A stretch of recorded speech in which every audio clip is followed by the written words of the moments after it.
Ngồi quỳ đi. Ngồi cạnh.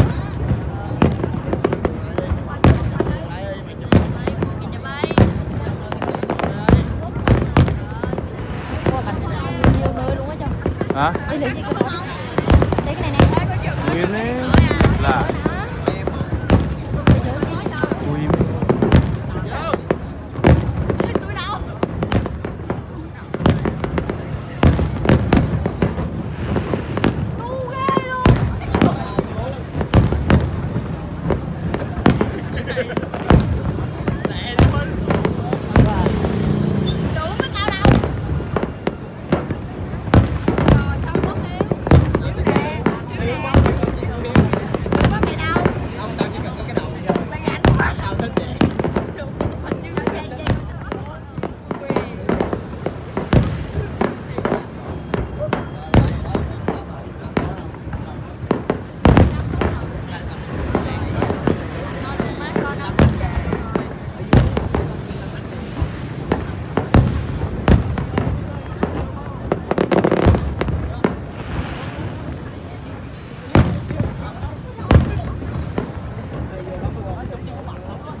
Mình nhìn gần luôn đó, mình nhìn gần đẹp đó, đúng không?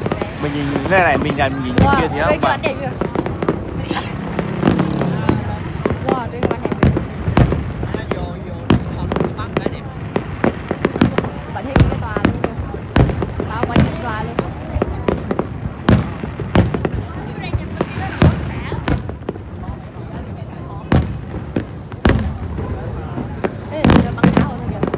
Hả? Bên kia giờ bánh cáo.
Wow. 4 điểm bắn luôn á. Hả? 4 điểm bắn.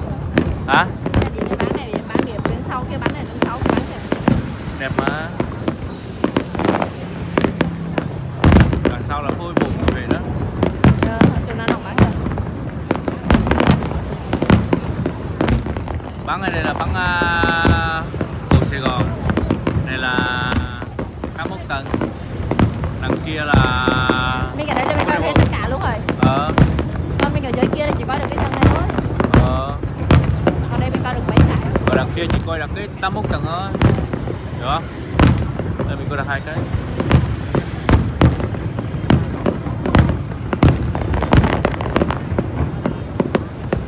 Đinh Phung à?